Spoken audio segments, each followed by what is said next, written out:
we've spent quite a bit of time building over the last 6 years. For those who don't know, our company is officially on the market for sale, which is sort of what's transpired a lot of this. Like, we've learned so much over the years, but we've learned even more when we get to a point where we can potentially just test the waters and for an exit. And an exit's kind of theoretic, right? It's sort of like selling a house where you may or may not be able to capture everything that you hope to, or maybe it's a point where you don't get the offers you want to, so you go back to the drawing boards and rebuild. I've watched a lot of people in this space. Actually, one of the students that should be joining us here, I brokered the sale of his company, and the biggest thing is a lot of people can't do a one of two things. It either cannot get to a point of like passive business, right? You're still in the thick of it, which is completely fine. This is designed to help you shorten that timeline, or you're in a place of leadership. You've been growing. Your company is super, super busy, and you're just really not sure where to put your focus and efforts next. So just so you guys understand, we're going to try to meet each week at the same time. All the invites have been sent out to you. It's going to be 90 minutes long. We'll save about 15 minutes at the end for Q&A. So if you do have questions, just try to hold those off till the end. It's high impact implementation focus. So every week you'll be walking away with stuff that you can apply instantly to your business and get results from. This is what this is designed to do. We grew our business with very limited funds for a long time. We didn't just have all this capital to go and either hire big teams or super highly advanced people that could come in and change all this and knew all this stuff. So we've spent a lot of really our own time figuring that out.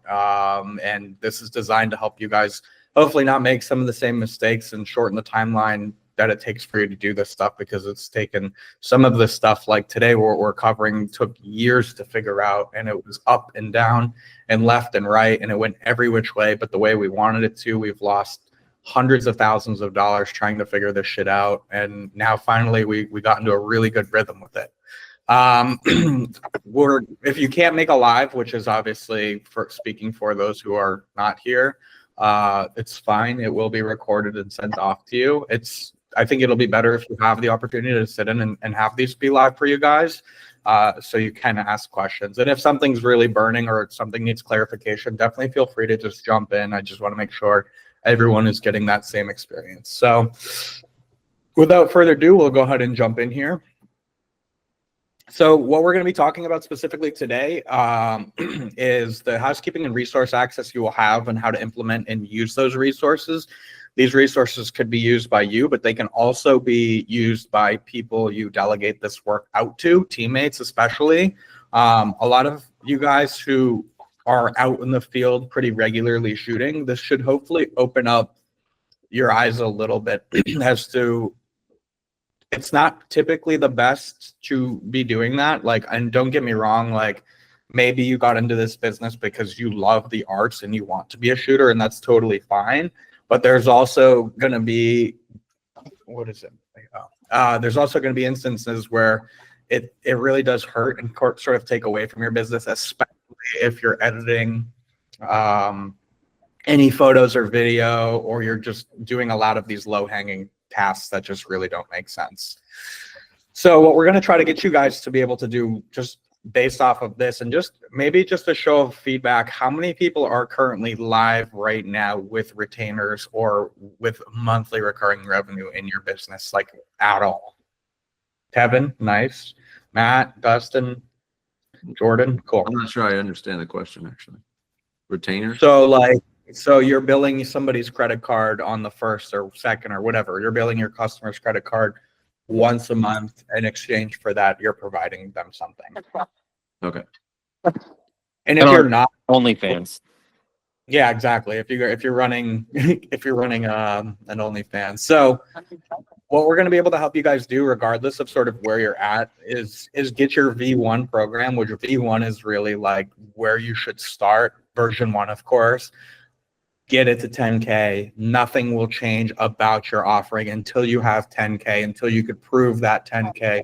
Typically, I say about 3 months before you change. So I'm just going to jump right into this so you guys can see it. So the biggest sort of reason why we're emphasizing, and this was not meant to be the first one, but I figured if you guys were going to show up live and I wanted to make sure this was really worth your investment in your time, like I want you guys to take as much out. Now, I'm not saying the other modules are not as important, but this one's very, very important. And I'll tell you exactly why and sort of what problems this has solved for us, what problems it'll solve for you.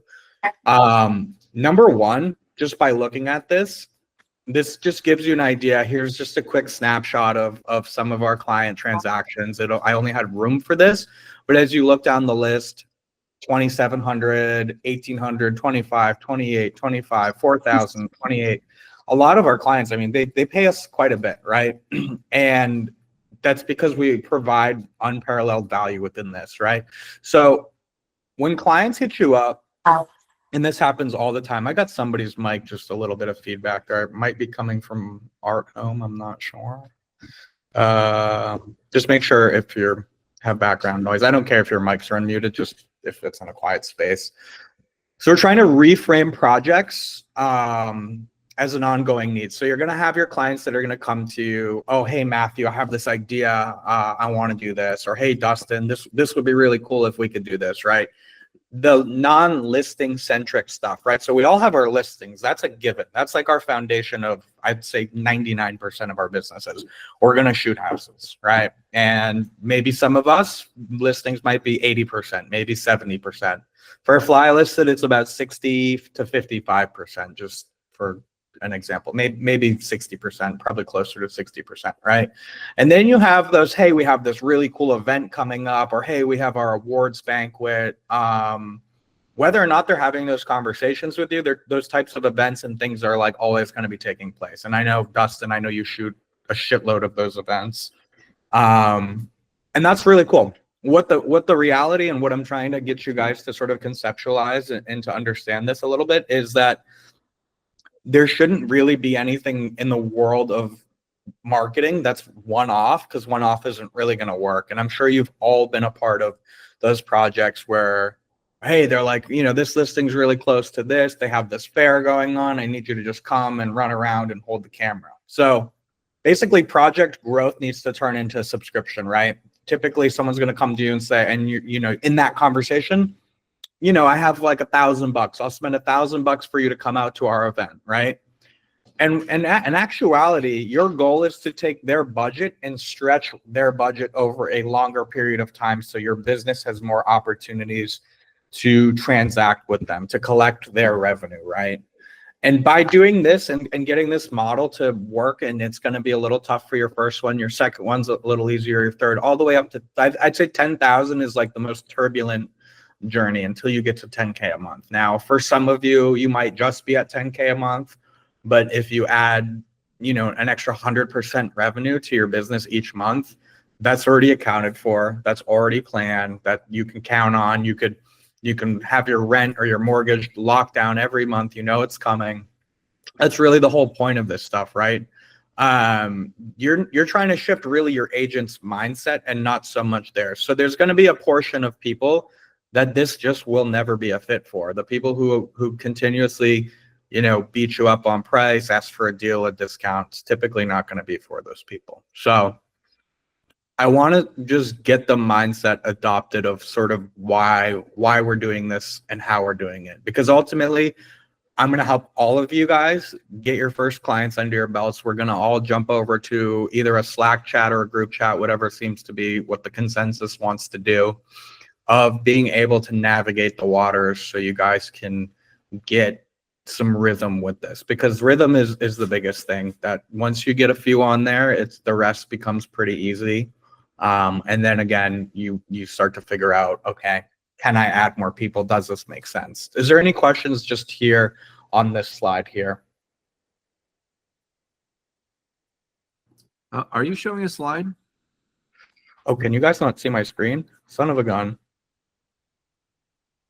That probably was a little bit confusing. Okay, I'm going to leave this just for a minute then, because I don't want you guys to not have this information. Can you all see it okay? I can see it now, and we're gonna get this later to reference back to, right? Yeah. Yeah, and this is more of just a how to frame this slide, right? Because what's scary about this business is like if you're a landscaping company or like you have accounts, you're showing up to the same lawns every week. And there's a lot of businesses that run that way intentionally because it allows them to plan. And for us right now, most of us, realistically, we're just like, we've built enough loyalty in our market, or some of us might be just starting out where we're like, wow, I hope that dude calls me back, because there's a lot of options out there. They might forget to call you back, you know what I mean? And they might just go through their phone and click on their first photographer they remember, and hopefully you get the business. But the thing is when you're pinging their credit card once a month, you can be absolutely sure they're gonna call you for that listing. And because you're top of mind, right? You're top of mind because you're charging them a relatively substantial amount of money, and you'll win all their listings by default. So when I look at this right here, I don't know, you guys can you guys see my pencil when I draw? Yes. Oh, cool. That's a new feature. We can already count on some of these clients right here that and this is all typically for us. There might be a few instances. Again, this is just a small screenshot of where we're at. But this is telling us that, with this client, before that we even have to show up to a house, there's already, well, that one's a B2B, but anything else right here, like the $2,500 to $2,800 price point you're looking at, is really agents. And the B2B is something I'll talk to you guys about throughout this presentation. But I can already count on that revenue, right? Before a house, this doesn't include listing photos. This doesn't include listing video. This is marketing for your agents between listings, right? Because really what's happening with a lot of your agents in your market, and you become this expert, is they're only putting themselves out there when they have a listing. And if you guys know anything about the listing market, it's very inconsistent. Some people better than others, but it doesn't mean you should only pop up on people's feed when you have a listing. So I'll share this with you. I want to move on just so we can get through this here. So for those who are running with this, you might have some sweetheart deals with your clients. You may have agreed on something. I think the biggest thing that you all should do is you should productize your offering, because it's only going to make the most sense for you guys on site. And it's only going to make the most sense for anybody who's handling either editing or handling even shooting this, or even your agent's expectations. It's really important to productize your offering. A, B, C, straightforward, right? And the way we set this up is all roads really point to the most expensive option, right? Where they're going to obviously get the most. But this is some framework. So for you guys who are all potentially either down this road already, or have some clients that are under this, would you say you guys are offering the same service and it's like, hey, for $1,000 I show up for 3 hours a month? Or is it kind of different with everybody? I've kind of structured mine like that, but I'm also super underpriced just because I'm trying to just get more of these. Yeah. But somewhat similar. But I do I like everything. Oh, sorry, go ahead. no, I'm done. Oh, I was just gonna say everything I do is by project, or like basically I have a menu of services. I don't know anything that's hourly. Yeah, and that's fine. And you're not, I mean, the reason we do it hourly is because that's really what you can control. In the beginning, and this is a part of the process of us losing our ass on a lot of these deals, was we were doing it by deliverables. But what ends up happening is some clients can produce 10 deliverables on site, and some clients can only get off with 1 or 2, right? And that really sucks, because their expectation versus reality is very skewed, because there are people who are really good at talking on and being on camera, and there's the people who want to do this but are going to need a lot of support and coaching, and they're not going to be able to leave a 4-hour session with 10 pieces of content, right? And that's where you can supplement. I know this doesn't show it here, but you can also think about supplementing your 2 higher tiers, which you'll see in a second, with photography as well, because I think obviously for all of us, a still photo is so much easier to produce than a video with substance. And I'm not saying turn this into a photo thing, but if you need to fill some gaps, photo is always an option. Every agent could use a good photo of themselves. So you'll take a screenshot of this or whatever, but you'll have this presentation to base this off of, and I'll help all of you guys round and smooth out the prices. This is actually what it looks like. So this was our V1 offer, right? This was less than $1,000 a month. This is what you're getting. We gave them a menu to some ideas if they needed it. We would always welcome them to workshop the power of ChatGPT. We'll tell anybody what they should be making for content. What they can bank on is that they're working. It's like somebody who hires a personal trainer, right? Your personal trainer, you're going to show up to the gym. They're going to work your ass off so you get in better shape. It's the same thing with this, where they're showing up, you're showing up once or twice or potentially whatever, 3 times a month. And we'll talk about how that should get split up. But they can commit and count on you guys coming to produce some content, right? And if you look at these price points, do they look a little differently than what you see here? Absolutely. These are like actually true hard costs for Fly Listed, just so you can get an idea of what our costs are: 430, 490, 610. Then that's based off of, our labor rates, our travel. There's a little bit of assumption in there for things we can't calculate, but we generate these prices that are pretty, and you'll do the same for your clients, where they will have these packages to basically pick from of A, B, and C. I would say most people can really only commit to that one session a month. So that's why the middle package is like probably you're going to end up being your best seller. We give the less than $1,000 option because it gives people the opportunity to keep your foot in the door. They know they need to do this. They're kind of just starting out. They're, nervous about the $1,000 a month charge on their card. So they're like, let's just try it. But you'll find most of your seasoned clients are going to fit in that middle ground there, right? $1,600 if they go month to month, or they can save the $200 and sign up for a year. And I'd say 90% of people will sign up for a year, right? So your $19.99 package there is going to be designed for a team rich. So somebody who is producing, strong in the market, who has 5, 6, 7, 8 agents under them, who they can use this package to basically, they change it out every month. It's a different agent. So now they're giving people on their team that face time. So it's really like an investment in their team versus an investment really in themselves, which is really important for people. Does that sort of make sense here? Yep. Now, the biggest thing you guys do not want to get into, and I mean this so wholeheartedly, is this should be designed to start off as a content subscription. Management is a whole different animal. That's what we're doing. I'd say we have a good split. I'd say 80% of our clients are doing the full-blown management, and then the 20%, they're like savvy enough where they can handle it. For you guys to get into all that, and I'll speak from my personal experience. I hired 2 social media managers. They were both dedicated to handle about 12 to 15 accounts each on a good day. I think the real number was about 10, and they were paid about 45 to, I think they were paid both 50,000 a year. So at $100,000 a year, they needed to manage 20 accounts between both of them. It was sort of a little bit of a break even. There's better solutions out there, which is what we have now, which again, I'll talk to anybody about because it's very straightforward. We just use, I think Dustin knows a mutual friend to do this for us, who that's his whole business. But regardless of that, I wouldn't offer, when you guys go to make this graphic, which you'll have the template for, I would not be advertising anything with social media. I kept it on here just so you guys can sort of see, and it's up to you what it ends up costing as an add-on. And I definitely wouldn't get into ad spend either, because again, that's a whole beast.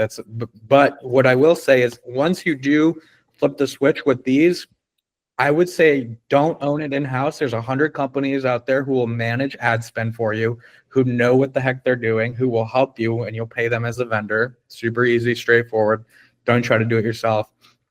And I would bargain the same for the management side of it, because again, you're going to have people who will always just want the content. I think it's much cleaner. I also think it's a little bit more profitable to go that way because either you're going to have to pay a social media manager or you're going to have to pay somebody like Pat and Pat's team who I can introduce anybody to, but it's not the cheapest route, right? When you show up and you get this content edited for your clients and you send it off and you don't have to worry about them until the next month, it becomes a lot easier. So does anybody just looking at this have any questions about the offering itself? Where about location? Where are you filming these if they're not having a listing every month? Great question. So we typically try to get them away from their listings as much as we can. What I will say is it's twofold, right? If we're already going to go and show up to a listing and they're a social media client of ours, we're going to see if we can take our 2-hour photo appointment and tack on their 4-hour session and then see if they wanted to do some of or all of it here. And that's really the only instance where we break these up, because the 4-hour one and the 2-hour one, our expectation realistically, and we will make exceptions if we really need to, but the expectation, as you can see here, is once a month session. And this one could be broken up into 2, which again, for your larger teams makes sense. If they only have a listing, right? So let's pretend your agent books a listing and they're a social media or a content subscription client of yours. Your expectation should be like, hey, Chris, like I know we have this shoot coming up. Why don't we leave this house with like 5 or 6 different marketing pieces and shoot your month's worth of social content here? Because at the end of the day, like once your business becomes more efficient, it's going to make a lot more sense. Like why go do an additional trip? They might want you to, but again, from your guys' perspective, let's film a my favorite feature. Let's film the top 3 restaurants that are walking distance to this listing. Let's do the 5 best features of this house. Now they're now they're dripping content, like creating micro content for this listing, which is something that people are just not doing right now. You guys are showing up, you're shooting your MLS video, you're shooting your 36 photos in your drone, and you're leaving. And that one piece of video content is really like the only video content they have to market this house. That to them, I would say, like puts them at a severe disadvantage. Especially if it's somewhat of a technical sale, if it's like a banger house and it's, it's going to take a pretty bougie buyer to be able to come and buy, especially you, Matt, down here in Boca. Like these houses are fucking crazy out here. What are you doing for deliverables? So maybe I missed that part, but we've got 2, 4, or 8-hour sessions. Are we just trying to film as much content and we tell the realtor, hey, you've got 4 hours, let's see how many videos we can do? Or... Yeah, basically. I mean, you're showing up and you're expected to be their advocacy, right? Where like, hey, we know, it should definitely be a collaboration. And the collaboration should be had way before you turn on a camera. So when you turn on a camera, like you need to have at least one internal discussion with them a month, right? Where you just jump on the phone for 30 minutes, or eventually someone from your team will just own this process. But for now, if it is just you at your business or you and somebody else, like you want to jump on and come up with a strategy that makes sense, right? I mean, in a realistic world, no matter how much you shooting you're going to do, you're never going to walk away from a shoot like this with like 30 deliverables. I don't care who you are. And if you are, then that's great, because if you're doing your editing in-house and not paying per project to edit, then you're fine. Your costs are still flat across the board. I mean, if you're going to run into a capacity issue, that's one thing. You could tell your agent, hey, we did 20 videos. Like that's a lot. Like we tip, and you can estimate deliverables, and I suggest doing it. The only reason I didn't estimate deliverables on these is I wanted you guys to come into this with a little bit of an open mind. But to be honest with you, it's like 4, 8, and 12, right? 4 videos in 2 hours, 8 videos in 4 hours, 12 or even 16 videos. But it never ends up that way. You think one video takes a half an hour to produce, realistically. You got to do multiple takes. So it's really hasn't happened where we have some really kick-ass agent who's just a baller on camera who's going to be leaving these shoots, you coming back to your office with 75 gigs of footage, wondering how the hell you're going to get all this done and edit it. But again, that's what your contracts are going to be for, which I'll talk about. Give me 1 second. I'm dying over here.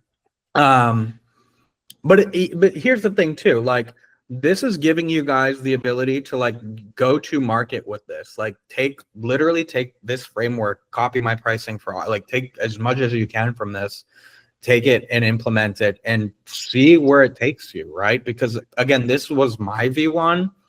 I'm not here. If you go back a slide or two, right? Like I'm here right now. If you look at these price points, they're not even found on what I just showed you guys. And it's because once we've learned and navigated this process a little bit more, we've become a lot more savvy and we have a lot more clients and we can show really big people's portfolios that we manage. And, you know, like Matt, you know, Sonata, I'm sure down No. here. You Oh, the don't? neighborhood? No, Sonata, like she's like the bougie lady down here. Oh. If you don't, I'll put you in touch. But either way, like we have the well-known agents, and that's a part of your strategy we'll talk about here. So so to be able to turn this and get your clients the fastest is pretty much where people are like, okay, I have my offer built, I have some collateral to show, I have some social media videos to show. How do I go and get the business for it, right? And if you're having conversations with your agents, with which you guys all should be doing, agents are really only now, for the most part, visible when they have a listing, but how are they staying relevant in between them, right? This solution bridges that gap. Most agents are only posting when they have a listing, so their agents or their audience is forgetting about them between. This helps you stay visible even without a property. And I bet you guys, every agent you could talk to, they could all use more listings. So they know that this is already happening. What you're going to do to get your first 10K, and the shortest path to getting your first 10K is you're going to offer them one free social media video on their next listing. So you're not really losing your ass at all, right? You're already showing up making some money. And that's what the biggest thing is that's important. You should not be going out and selling this to anybody who is not currently your client. It's going to be a long road for you guys. And I'm telling you right now, your people who are your clients, that is your first pick. I've actually even put the script here. This one, Sarah's been using this and my team's been using this. It's been working fantastic. You're giving him that free video, right? In exchange for a follow-up meeting. They have to book a meeting with you to learn more about your program. So whoever you're talking to, right? If they have a listing coming up, you're saying, hey, Chris, I just wanted to give you a shout. I know we have a shoot for just some photos on Thursday. I wanted to just chat with you a bit. We have our social content program that's going really well. Obviously, you're going to have to fluff it, fake it till you make it. It's going really well. I would love to take the opportunity to show you more, but better yet, here's a thought I had. I would love to shoot a social video for you. You're going to post it. It's going to give you that opportunity to post something else. It's free of charge. We'll see how it performs on your social media. The only thing I ask is we book a meeting and you hear what I have to offer and see if it's the right fit for you. So it's a pretty good exchange because they're getting something out of it. And so it's giving you a sales meeting to go and put this together and have this conversation with this agent, right? So that is like such a winning strategy. It works almost every single time. Like somebody, like whether or not you close, maybe somebody's just not the right fit, especially if they're somebody who only ever orders photos from you. But I still think it's like you'll miss 100% of the shots you don't take. Like you guys should go into these sales meetings, use them as practice. Even if they say no, it's going to help you refine your pitch. And it's low pressure. Like, Chris, it's cool to talk to you today. I wanted to just show you what we're up to. Like, here's some of the stuff we've been doing. Have you thought about like jumping on camera, and you're showing them in the same succession, you're building a portfolio.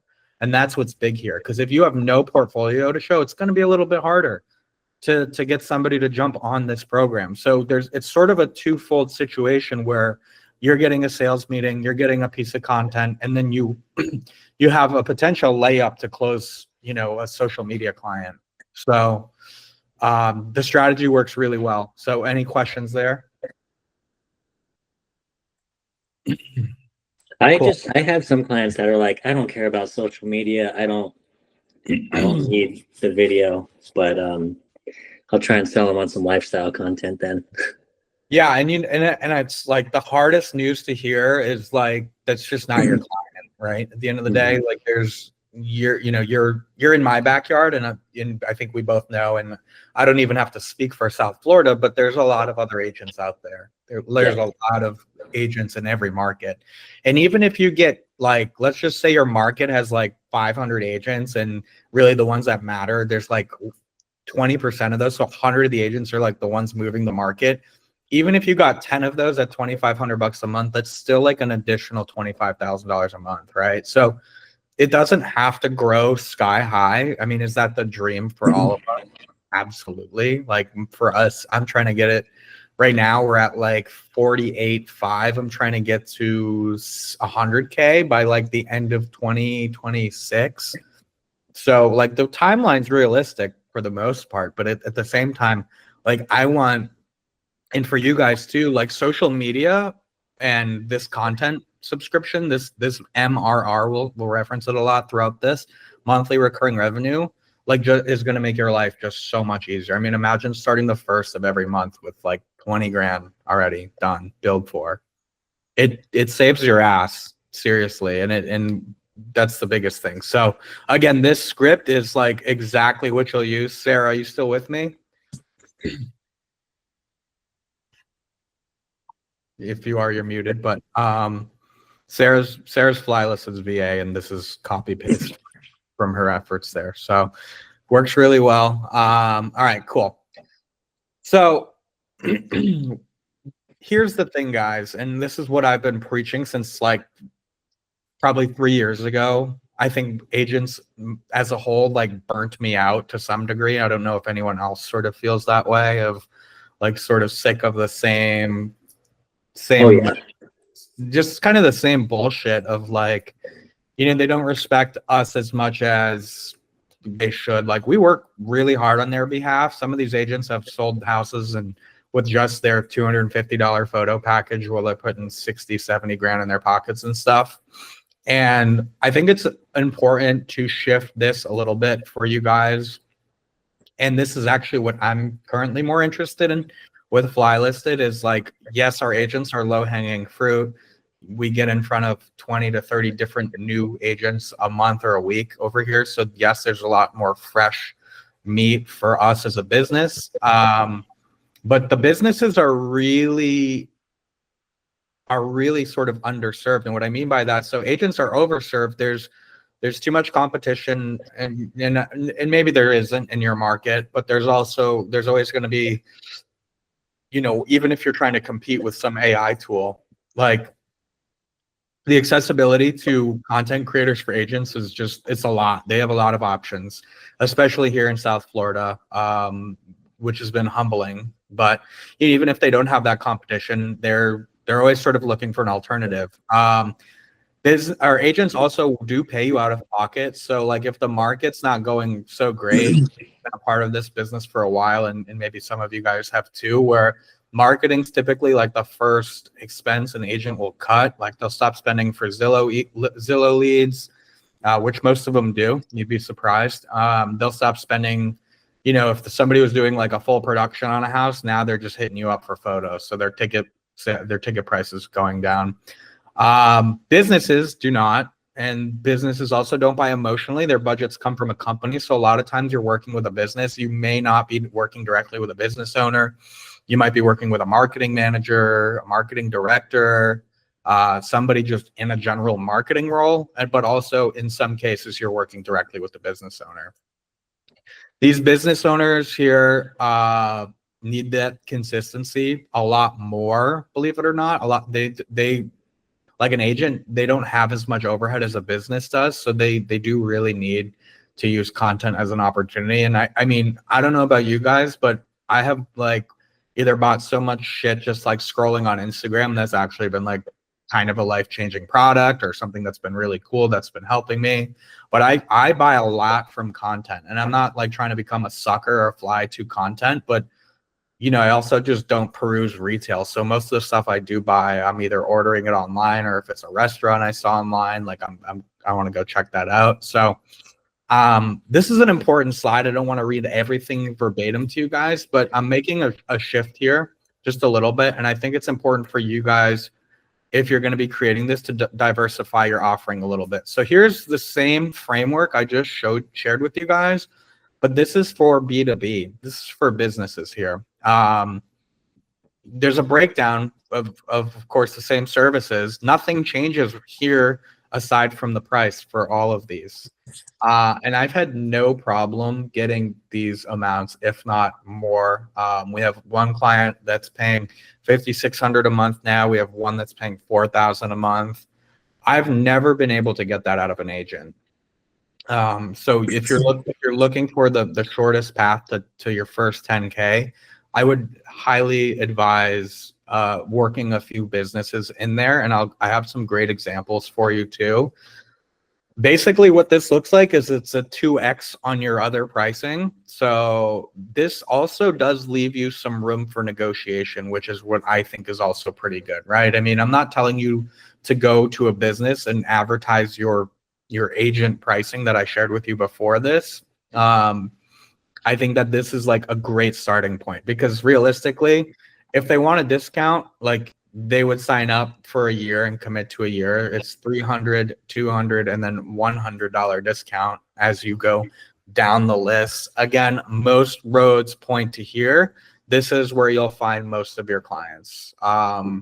When you guys go to put something like this on your website, the best thing you can do is create this. I don't know if I assume most of you guys are doing your own web dev.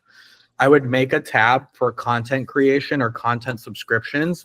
I would put these graphics on there or similar if if you're a graphic designer or have any creative inkling to make this even better, of course, by all means, but no pricing on any of this stuff.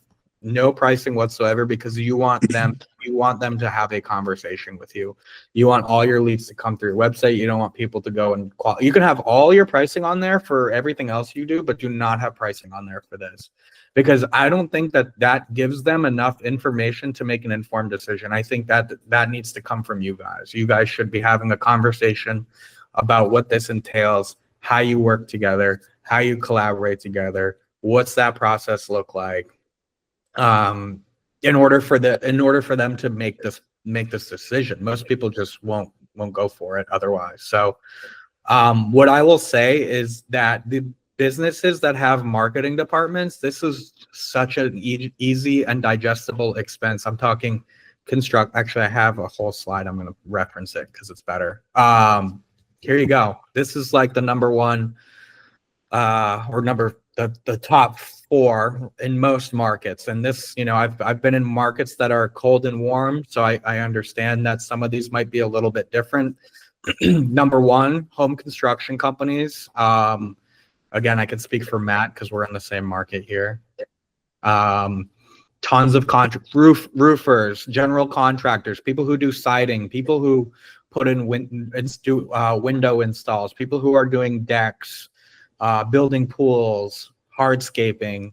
It's all going to fall under either home services or so. The reality is it's easy to win this business because you guys can show off all your real estate portfolio work, even if you have nothing to really show for these two, the first one and the last one in general.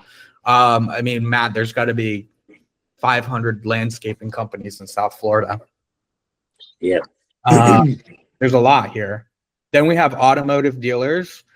Auto dealers are great. There's a few, I've worked in them. I don't know if anybody else in this room has ever worked for a car dealership. You guys are lucky. It sucks. Automotive dealerships, they have pretty insane marketing budgets and they really don't know how to use them that well.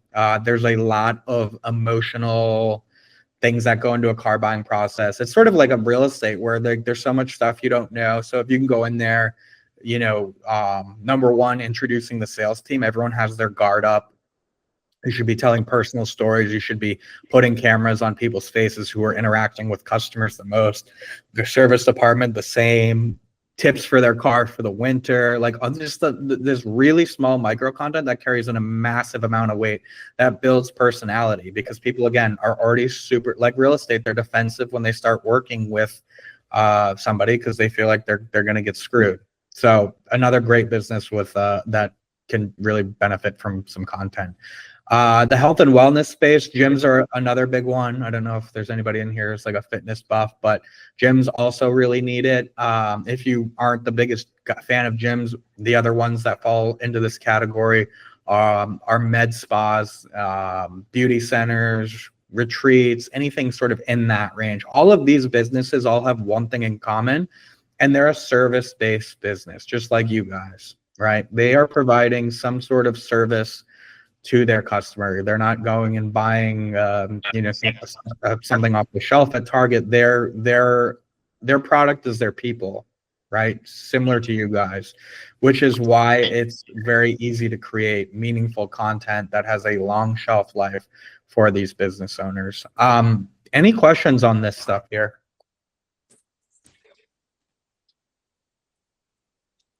Looks good to me. Cool. I have one question for do you have some sort of like a template or something that you're using to edit these kinds of videos? Because they all seem so different, that a lot of effort would kind of go into making the best kind of video content for each one of these. Or do you have like a, cut and paste kind of vibe going on? Yeah, that's a good question. So that's why that strategy meeting is important. Those same notes get shared to the editor of like, hey, here's what we're creating. So like we have a company that we work with that does roofing here in South Florida. It's pretty straightforward, but they're talking about like one of our most recent videos was like a self-inspection of like how to know if you need a new roof, right? And we just send that to the editors. The editors understand it. I mean, no, you didn't just hire a video editor from us, did you? My brain is lost here. No, just to be okay. Yeah. I mean, so for the most part, like it's not a struggle to get content like this edited. It's not like your crazy Studio 910 transitions. It's really basic. Some of it's just like a one setup, like on sticks with a mic, and they just talk, right? I mean, this isn't like crazy content, because that's how you can keep these costs sort of minimized, right? And it's important to articulate that. We have a lot of examples on Flylisted's feed, which I'll share with you guys too. But the answer is like, no, there's no templates for this stuff. You shouldn't have to need it, because they are all going to be pretty different.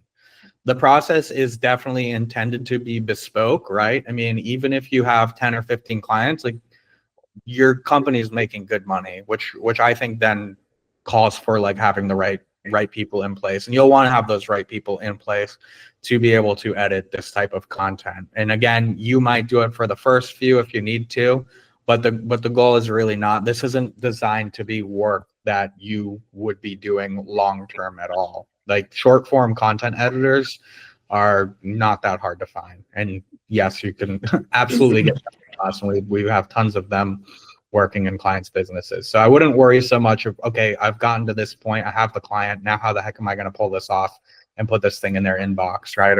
And their expectation is obviously not 24 hours either. Like these types of projects give you a little bit more time. You're always going to need to turn the real estate stuff around, as you will. But I would sort of budget, like if they're getting this stuff within a week, I would consider that a pretty good win for these guys, right? You're giving most of these guys, you're giving them at least one reel a week to post. I think to be super relevant on Instagram.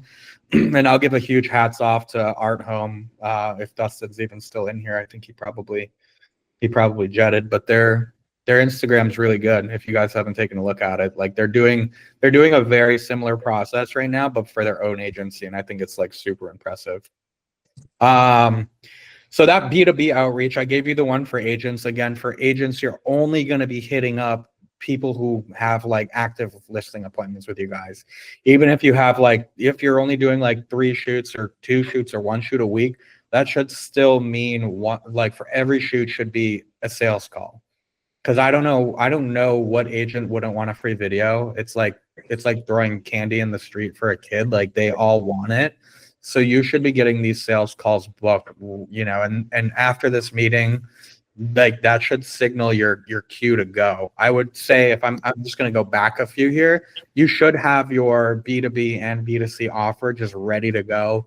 If you need to, you can absolutely, and I recommend you do, just literally steal this. Like this is now your pricing. See how it performs in your market. Again, it's way, way, way softer for an agent, right? So you have your agent pricing here as well. You have what you're going to deliver, everything that they need. I mean, there's no reason why you can't go and call your next client, you know, it's Wednesday, and get a couple sales calls and a couple free videos going for, you know, and it doesn't, like I said, it doesn't have to be a production. Budget a half an hour to do the video. So And we'll pretty get a straightforward. copy of all these templates, right? Mm-hmm. Okay. You get a copy, and then there's actually live links in this too. See if I can access it here. Okay, perfect. So this, yeah, just be sure to this is not supposed to be in here. My bad. I was taking notes. Yeah, this is the stuff here. So Instagram, the only challenge with B2B, like that's different about agent to you guys, is that you're not going to, like, you probably don't already have these types of clients in your Rolodex. So there is going to be a little bit more nurturing, which is where Sarah, for example, this is something that she's going to be working on for us as our VA, because she's going to be much better at it than I will. The biggest takeaway here is no more than 15 outreaches a day. You guys do not want to get your accounts flagged. I think 15 is probably still way lower than the threshold, but I wouldn't be doing any more than 15.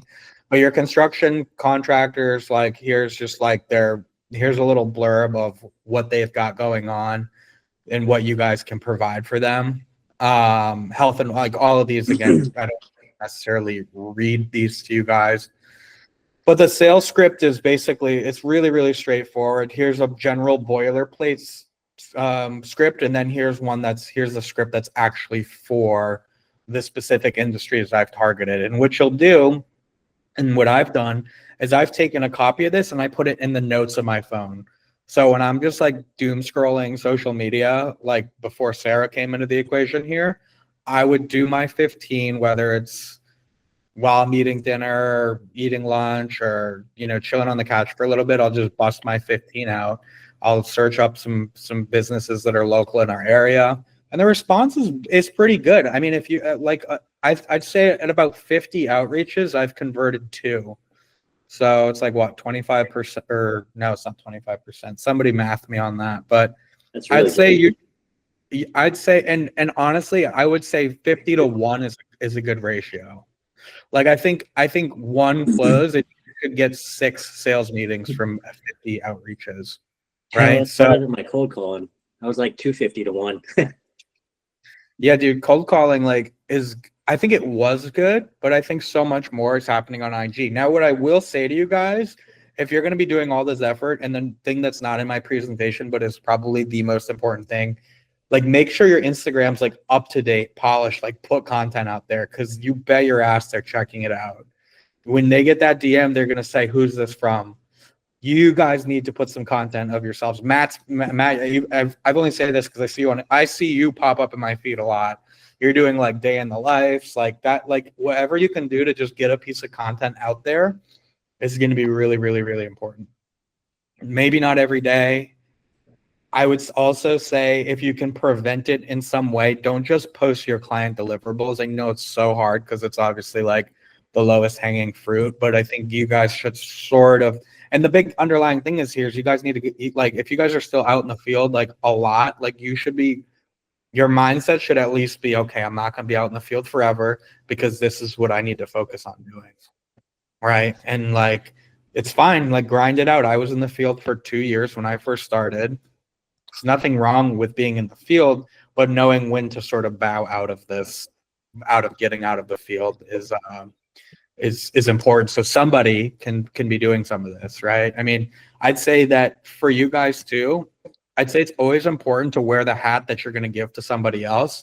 So that's why I'm like, you know, this is a great job for a VA. My VA, Sarah, she's in here right now. She's going to be doing this for us, but I've never not done it myself because it's shown me a lot. It's taught me what works, what doesn't, change stuff, tweak stuff around. She's logged in. She's going to be logged into our Instagram. Both Instagrams, we're hitting Fly Listed FL will hit 15 and Fly Listed New England will hit 15 per day, right? It's really not that much work. It should take you maybe an hour tops to do 15, hour and a half, which I'm sure you guys can find somewhere in there. Any questions here?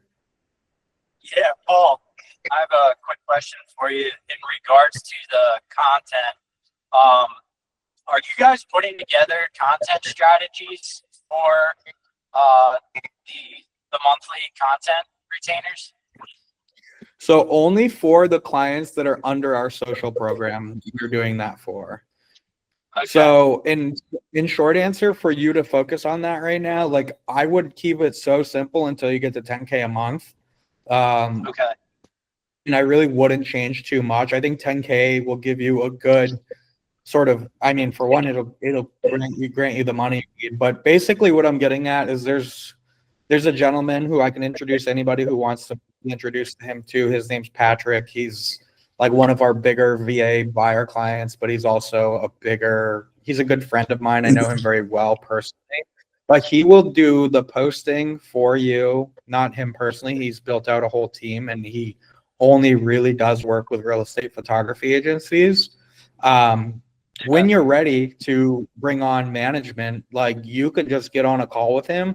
He will do the sales calls for you. He will do he's a very powerful asset and his team will handle all the communications. So just to give you an idea of what it looks like for our team is going out to wherever we need to go to create this social content.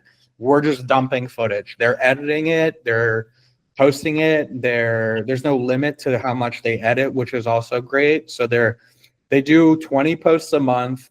They do 5-story posts a day.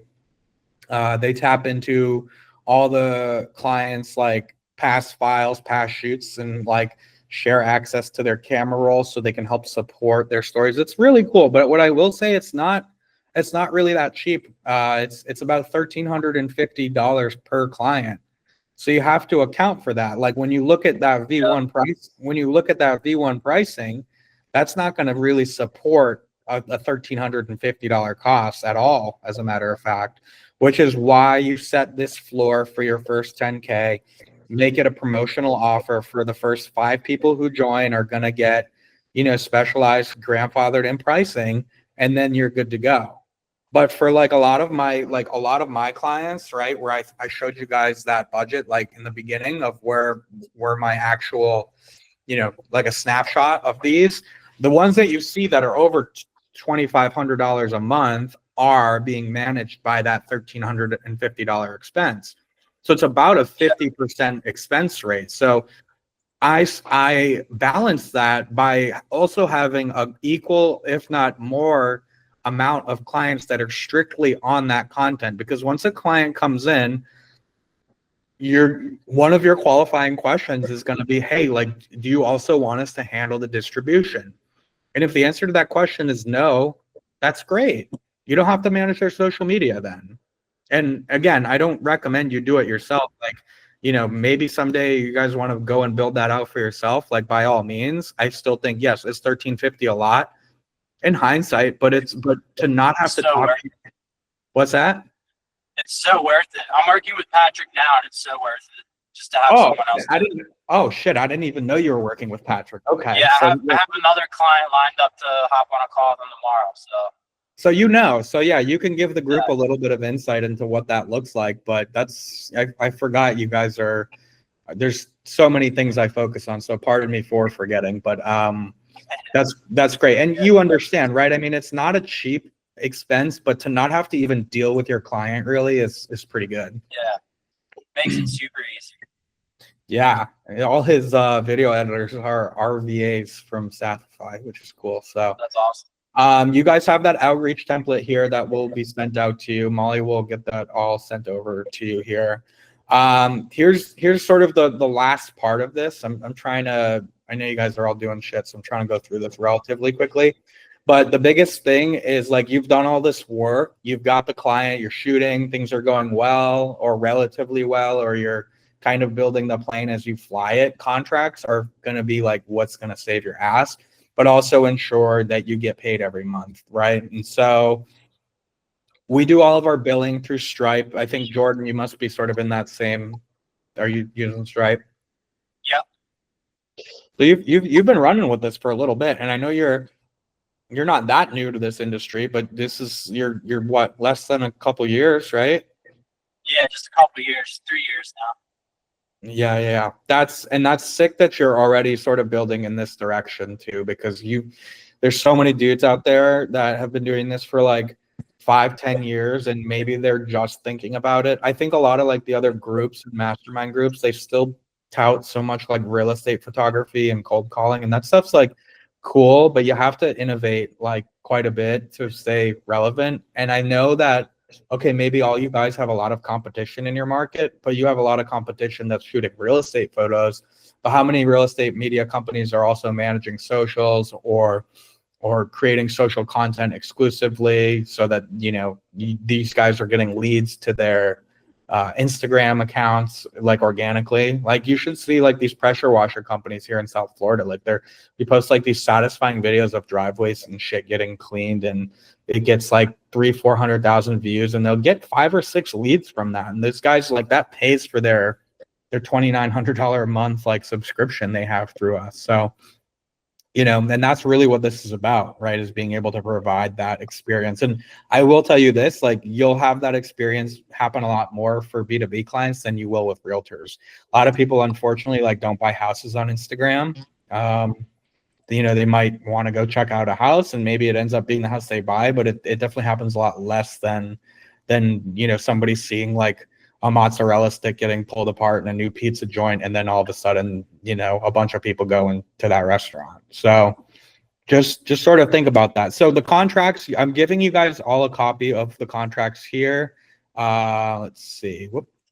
Oh, that's not that slide yet. I'll get to it in a second. The number one thing is it sets expectations, right? So you can always refer back to the contract, and I'll pull it up just so you guys can see it. It prevents, you guys, scope creep is basically when the scope, your 2-hour client's now getting 8 hours or expects 4 hours. So you can always reference it. It's going to be really, really helpful to do.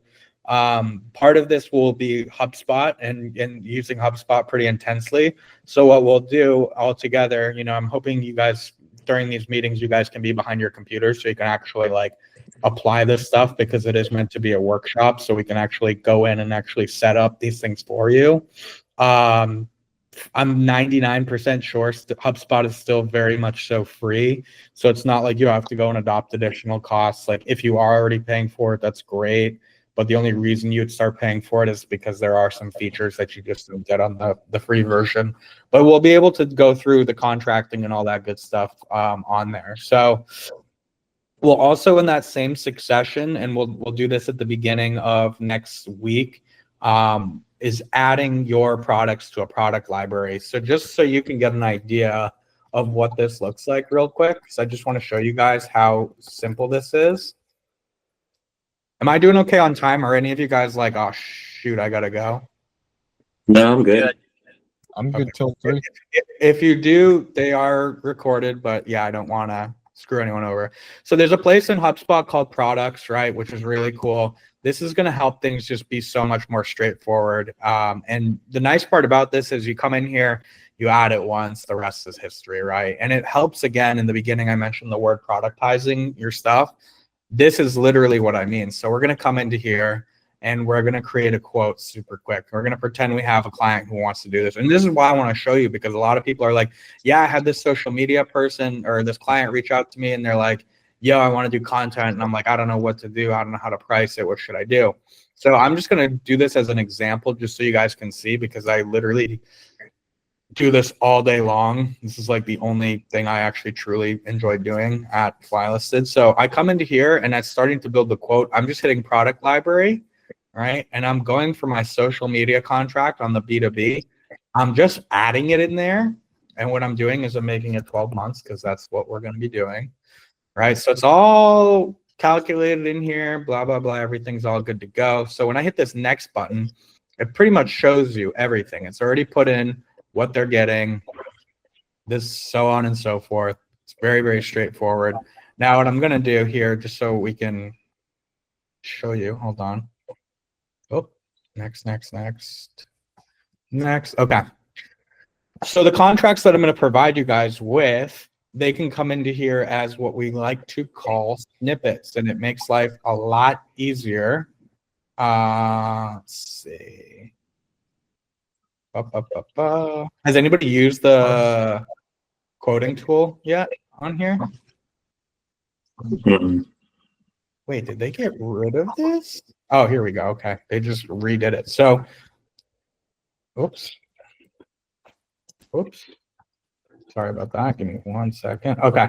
So this is going to go into your HubSpot as your snippet. So it has to be broken up twice because it is pretty long, but it's broken up into two.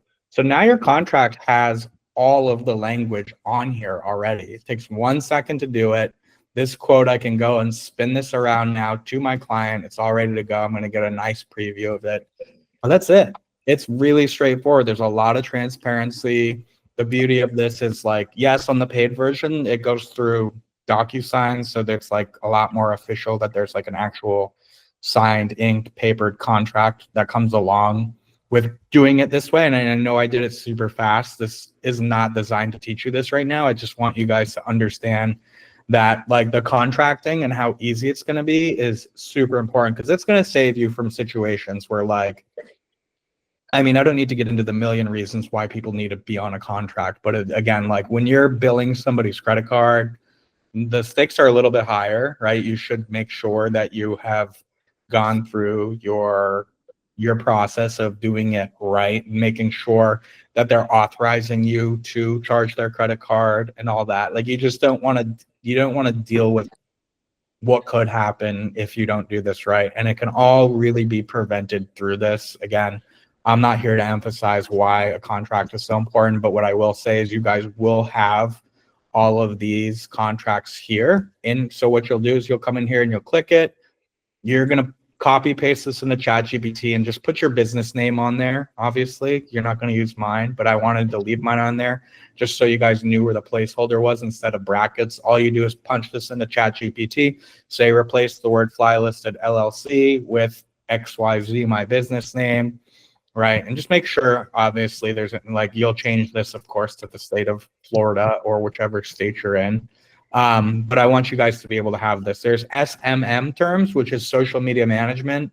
The one you guys are going to be looking for, they'll both be there, but there's the one that's content creation services only.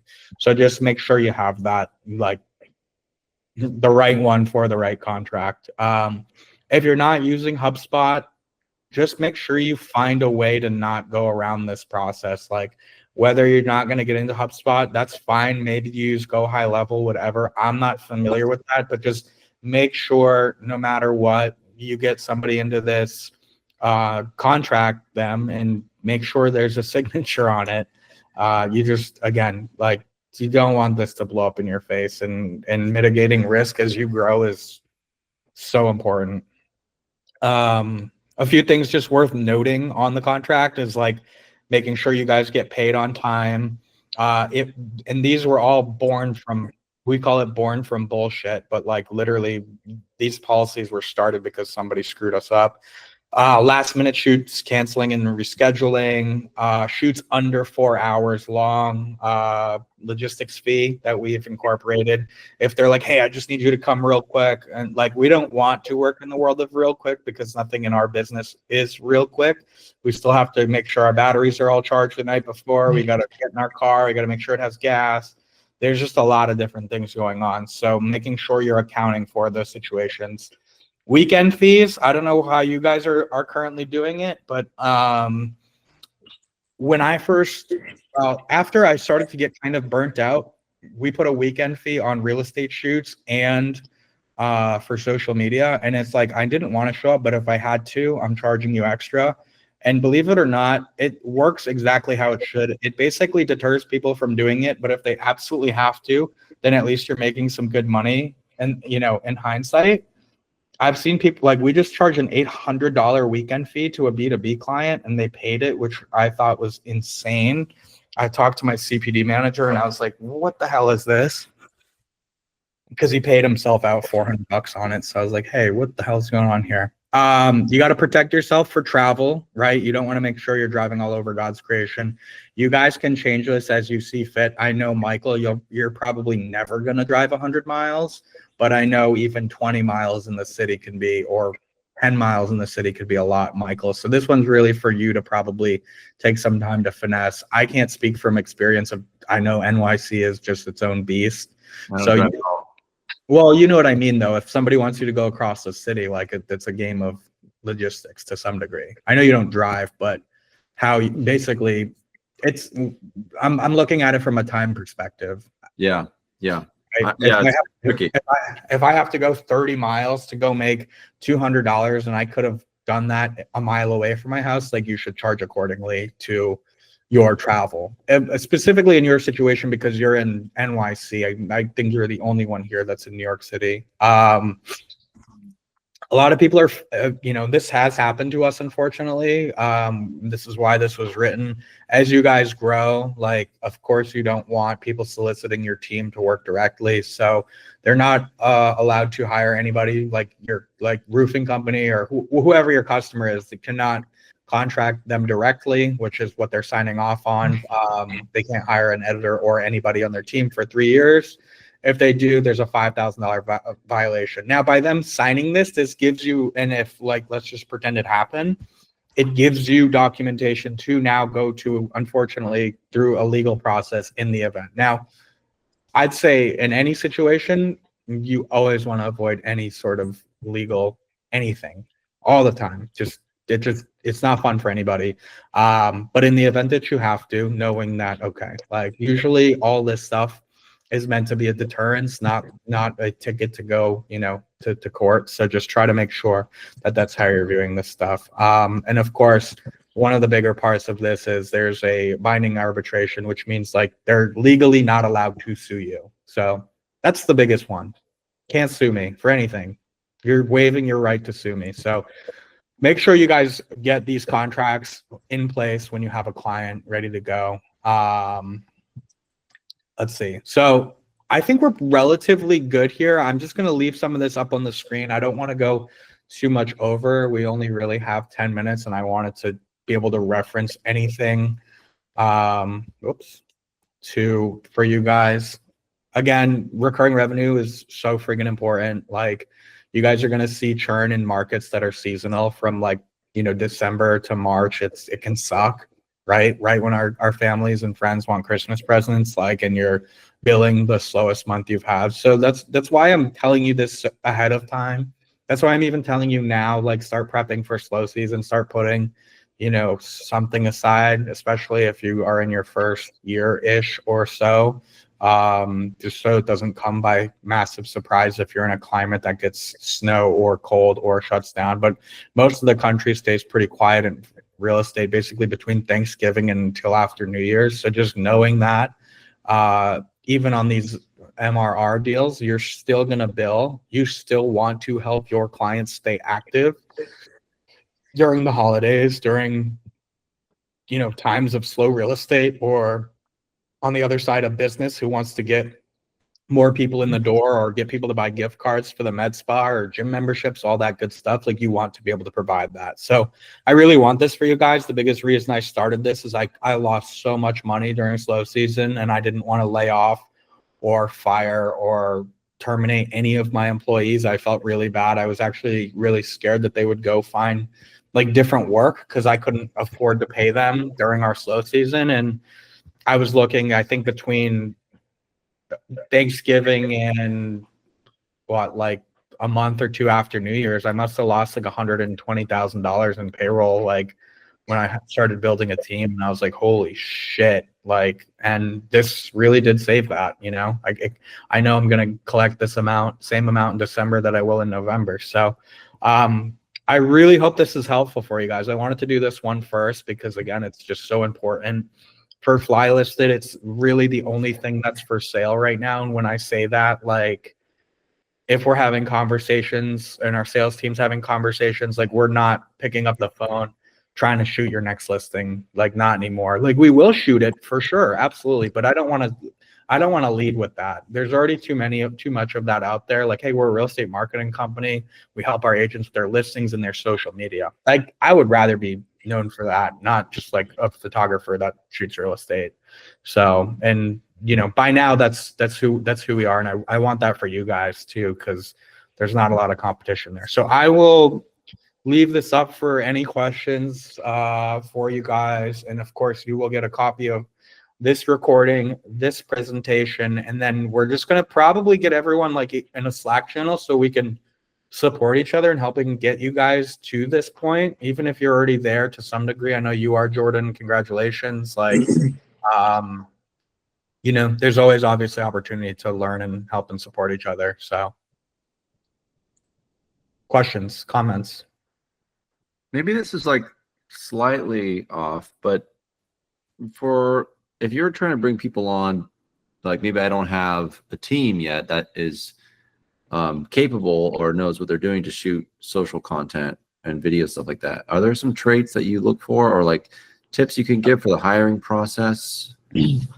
Yeah, for sure. That's a great question. So anytime I hire for our business, I'm always hiring videographers. I'm never really hiring photographers because photography is so much easier to teach than videography. I think if you know video, then photo is just flipping a button over. You know what I mean? For the most part. I mean, you know what I mean? So anytime you're going to go out there and hire, like we have a whole staffing company. So I'll give you this tidbit, but it's always good to find somebody who's done like concerts where there's like a lot of really fast-paced editing, so they know they have to like pack in a lot in a short period of time. Like there's also people who apply that have worked in like news broadcasting, and I'm like, it's just like it's not even the same system, right? It's like a camera on sticks and there's like 5 guys in a back room controlling it, so it's not really who I'm looking for. But like there's so many people out there that like I think every videographer shot concerts always like the big one that like got to me. Like I even try to tend to avoid the people who shoot like cars is always just like every time I see it on the portfolio I'm like next. But yeah, dude, start looking for videographers always. Like you guys should all always be hiring, even if you're not, because you can build a Rolodex of it costs nothing to have an ad out in Indeed. For the most part, I think it's relatively free. I think you can actually, like right now, we're hiring for a different role for Staffify, and I think the minimum is like $5 a day. But what that allows you to do is turn on automation, so we can qualify like a lot of these people in here. I'll share my screen for you guys. Are you guys familiar with Google Forms? Mm-hmm. Yes. Okay, cool. So we use Google Forms, right? Can you guys see the screen here of job application for Florida? Cool. Yeah. So basically, Indeed will automate through automation, which is really easy, like to do. Indeed actually does it for you. It sends an auto message. So our auto message sends this. And I would say, even copy this. This will be a part of like our building a team, recruiting, paying, retaining meeting that we'll have, but I'll just share it with you real quick. First name, email, how many years of experience do you have? And, do you have experience with the following? It's a checkbox. Do you have a FAA 107? Do you have a car license? Can you drive? Are you located within a 20-mile radius of Fort Lauderdale? That just happens to be where we're hiring. And then customer service, like how they would rank themselves. And then basically we'll take this data. The big thing is we need a portfolio, which is required, as you can see. If they don't send a portfolio, then it's nah. But we'll come down to here and we'll actually sort through these portfolios. Once we get it down, we'll delete the responses that don't contain the portfolios we have, dump this information into ChatGPT, and then basically it figures out for us who the most qualified person is based off of what we're looking for.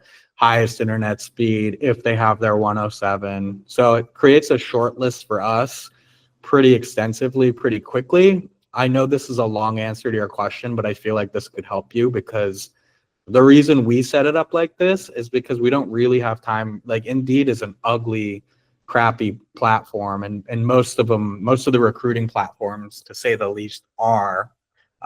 This will help you build a short list and get your hires a lot quicker. Is it still going to take time and be a little bit of a pain in the ass? Absolutely, right? Because you do have to go through portfolios at the end of the day, and Chat GPT, to my knowledge, doesn't know how to do that. But to answer your short question with my long answer, people who can shoot concerts and stuff and have that in their portfolio, they typically have really good color grading skills. So they just have that eye and that fast-paced speed, and the rest is simple. Are you having them edit, or I thought you said, or you said No, it's just if somebody knows how to color grade, it tells me they know a lot more about a video camera than somebody who, like shoots like cars in a parking lot or something, you know what I mean? Because you understand, like, a concert is already such a challenging, like, it's dark, there's light, light inconsistencies all over the place. So it's just a better read on someone's skill set, right? It's not like it's not like a movie set where they have controlled lighting and stuff. It's all over the place. So I always seem to get a really good group of those guys. What about before you have a full-time, like, in-house editor?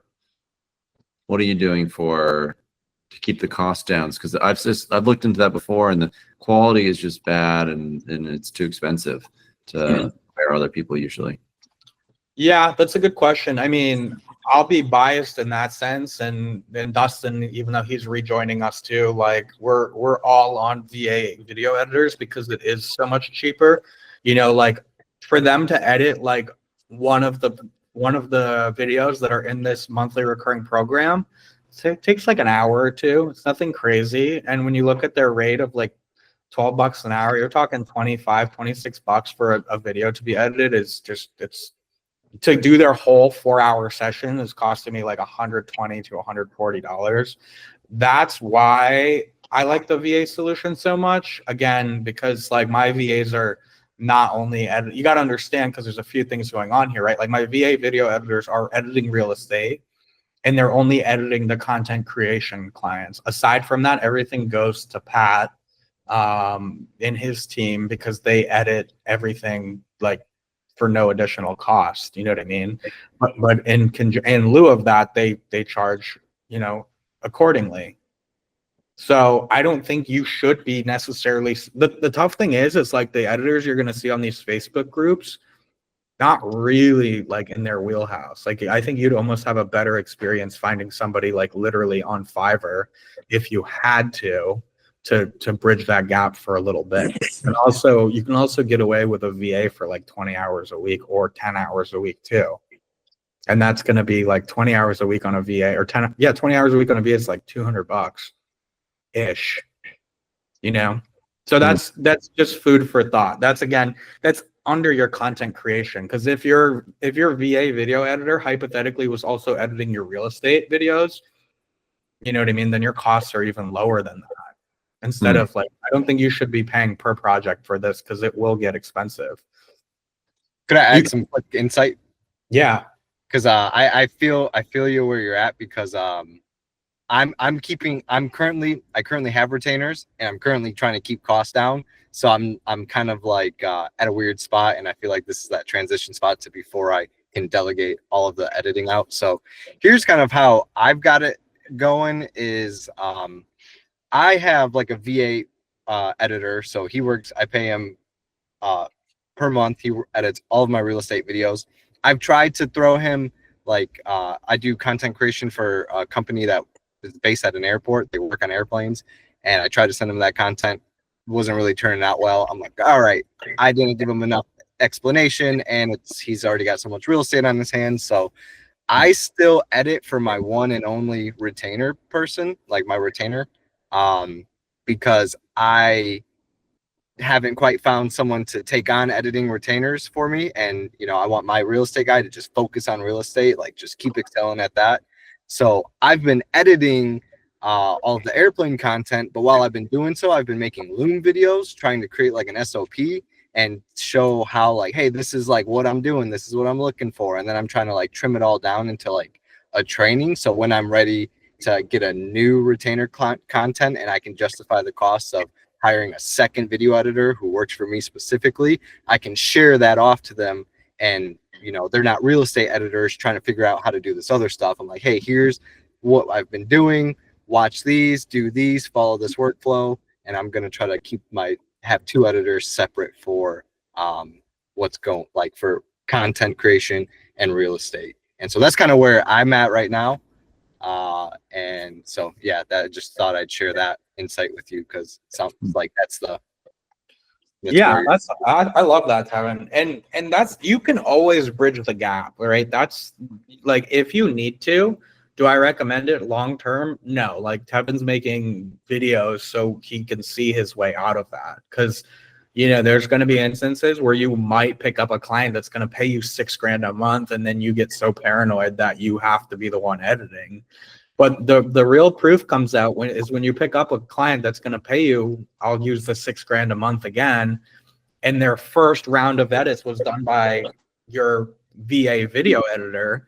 And that becomes their new expectation, right? Because if they go from you touching it and then the quality substantially changes, which is why I used to get really upset at Evan, my business partner, because he can edit, like, I mean, he'd give Studio 910 a run for their money, but I'm like, again, that isn't always sustained. That can't always be found and taught to the next person. You need to have a baseline that's acceptable. Like, perfection is the enemy of productivity. You cannot try to like overly finesse these.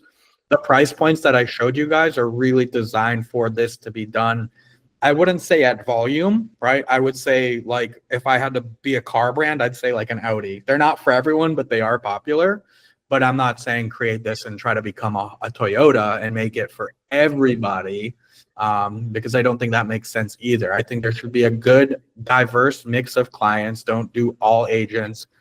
In a short form editor, like, you know, I'm speaking for myself. I know Dustin has a handful of them, but they do a ton of different content. They should be able to throw they should be able to edit whatever you throw at them, whether it's like, you know, we have a private aviation company called Jet Set Group we work with, and they are so much different than real estate, as a matter of fact. So a short form editor should be able to ingest good raw footage and come out with something good at a cost that is not crazy too. And we can have this conversation. Like, I'm happy to talk more offline with you about this too. We can definitely, you know, take a look at it and support you with whatever it is you need. Because again, we're happy to handhold you guys all the way through, you know, your 10K and beyond. And if you're close to that or past that, a new 10K, whatever, we'll call it that. But it's not like, I think most of you guys should be able to hit this within like 2 to 3 months, depending on how, you know, if you can send those 15 messages a day, if you're actually calling your agents to book those sales calls and be like, hey, you know, like, I'll give you this free video because I need to build the portfolio, but I also really need the sales call too. But good questions, and we can definitely chat more about that if you need support. I think before you start thinking that way, like, don't limit yourself. Like, oh, I don't have editing figured out, I don't want to get there. Like, you can always figure that out, dude. One more question though, for your video guy who's out in the field. What percentage of that amount are you paying him? Are you doing that hourly or by project or what? Everybody in our org is paid hourly. And then we have 2 salaried shooters. So there's never having to go and calculate stuff. And that's always, I think Dustin operates his business the same way. Is that right? Yeah, everyone's hourly. Is a full-time employee. How many shooters do you have, Dustin? We have 7. Yeah. So I don't know anybody who's at scale doing it any other way, and I really wouldn't, because it sort of sets a really weird precedent. I think hourly is really good, and like, when you know you can really swing that full timer, like, just salary is the way to go too. Because my salaried dudes will work 60 hours a week in the summer and like 30 in the winter, and it all comes out in the wash. You know, I know what I'm going to pay them regardless. But we're a part of the modules here is building a team, so we'll get into all that here. That's within the stack here. But again, wanted to cover this first because this is like an ongoing initiative for your business. Is like, stop trying to go and sell agents like, hey, I shoot photos for listings and stuff. Like, That's all great, but you will win 100% more business if you lead with the social stuff. And then they'll be like, oh yeah, my social guy also does my listings. Oh, he also shoots on my social. So when he's done shooting my listing, his team puts the social media for me, and it just makes life so much easier. And having said that as well, and I'll give you guys one last really good tidbit because this one has been amazing. So any agency who wants to create a brokerage partnership with you, the only real way FlyListed gives them a discount, and the discount's 10%, which seems to work. Sometimes it's up to 15. The only real way they get that discount is if they jump on the most expensive B2B social media package, because that's how we can justify the loss. So $3,000 a month paid to us, we'll get every agent in their office a 10% discount on our services. And that way we're building, because the brokerages really need this shit, bro. Trust me. How do you think they're recruiting and retaining agents? Like if they don't have one of their highest producing agents getting free social media videos, like they're going to go somewhere else and get that love and get that treatment from somebody else. So we go to the brokerages with everything I just showed you. We give them 10% to join. It's created better partnerships for us. Our retention rate is stupid high because we just know we're going to win every listing that comes out of that brokerage because they all know our guys so well by now. And when I say our guys, I mean, they'll know you so well too. Like if they want, hey, let's do a partnership agreement. Here's what it looks like. You're going to get a 10% discount on all services. If they've done business with you for the last year, you could say, if you had that 10% discount last year, it would have saved you 13 grand. I just, whatever that number looks like, just throwing it out there. You can put that number back in their face and then say, now I'm giving you the opportunity to get you, your team, your brokerage, your listings, your events, your highlights, your micro farming, all done by me. We're already out there with the camera. Now it's $3,000 a month that's coming in, and we win every listing. So this is a really, really, really important strategy for those agents. So and that helps keep it consistent because you're going to have a lot of conversations with these brokerages. Hey, we want a discount. And then you got to go figure it out. What a pain in the ass that is. Here's how you figure it out. Okay, I give every agency who becomes a part of our partner program on our content creation, our monthly content creation, 10% is for every listing. And you can even go a step further and do like 20% on add-ons or whatever, but just keep it obviously realistic for you too. But now you want something back out of them. And I'm telling you, a lot of brokerages be like, hey, I have an idea. I wanted to run this idea by you guys, and just pitch them on it. You'd be really surprised, dude. It gets really well response rate on the stuff. Some people are gonna say, I'm not into it, don't care, I'm cheap. Great, just move on. Okay, Paul, cool. do you do that? Do you do that with the management packages too for the brokerages? Yes, but usually I try not to. Management's just like there's too many cooks in the kitchen. There's too much going on that our team, like, I mean, theoretically, Pat could handle it all, but even for him, for it to not be a disaster, I think social media management is most successful when you have a single point of contact. Okay. So I mean, it's up to you. I'm more pitching the 8 hours a month with a camera in their brokerage for $3,000, and I'm giving them like 15 to 20 deliverables, team photos. I'm showing up to every, not me, but we're showing up to every event you have. They have 12 events over the course of the next 12 months. Now you don't need a plan for a videographer or photographer. I'm there. You don't have an invoice. I'm there. And that's part of It's a no-brainer. That's part of the content retainer. Correct. Yeah. They'll just use up like one of their sessions for the month. I mean, again, you're charging by the hour, but you know, if it's 3 hours, it's 4, right? You're not like, you know what I mean? Like whatever it is, you're really looking at the sessions. Every session is a split of 4 hours. So you either have 2 4-hour blocks, and if they only give you 3, you still used up a session. You showing up is considered a session. Again, if it's under 2 hours, you're charging $150 premium fee, and or whatever you guys decide is fair. 150 seems to work well, but yeah. And I'm not saying to nickel and dime your guys, like this should just be, this is less times they have to deal with an invoice. Just one invoice of everything. Right. That it just makes life a lot more straightforward for them. Good question though, for sure. Any other questions? All right. If you think of them, ping me, please. I'll create a group chat, and then we'll get all this stuff pushed out to you probably by tomorrow, because it takes some time to upload to the cloud and shit. So if you guys need anything in the meantime, reach out. I'm stoked for you. Hopefully, did you guys find this helpful at all? Yeah, it was awesome. Yeah, thank you. I shared a link to one of my makeshift content calendars that I post. I don't know if you guys seen that, but I'll share it in the Slack channel too. It's because I'm not, like I said, I'm kind of like in that middle point of growing and also trying to be a little cheap before I bring on more help. And lately I've been just using Airtable for like client deliverables. They can comment on it, they can approve posting, and I have everything ready to go. So I just shared that, and I'll share it in Slack, and I'll give you guys some more insight on how I use that. But Is this for the clients you're doing management for? yeah, so I only do one. So, and that's for the airport company. So I'll have like the next 12 posts ready to go.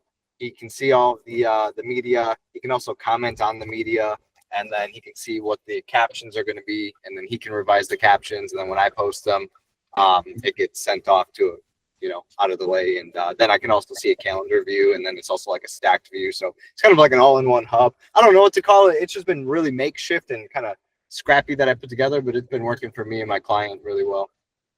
Even Yeah, on no, that visions, because it's kind of like frame.io, where he can watch the video, click on something on the video, type a note, and when I'm watching it back, I can see what he's talking about at what point. So it's just been a really cool communication board for him and I, and also a content calendar. So yeah, dude, I love it. Listen, if and like I said, if you figure out a good way to do management in-house, like with keeping your costs, knowing that Pat's team costs $13.40 a month, like, and you work backwards from that, like, how could you? But that's per client, right? If you have 10 clients, your cost is over 10K a month for 10 clients. So you have to think, okay, what can I do with 10K? Can I be profitable with posting for 10K? Because I think any initiative you guys get, put your efforts on should always be, okay, now can this scale, right? And can it scale without me? That's a big part of it. But I love that. I checked it out. I haven't heard of Airtable, but I've seen very similar. And it's like Monday.com. Yeah, I checked it out. It looks pretty good. So, all right, guys. Well, I'll adjourn here. I'll see you guys same time next week, and really appreciate it. And I want to see this, any wins you get, anything you guys can help share in terms of success with any of these tools, like feel free to help one another out. There was some people missing, so you could see new faces next week. We'll see.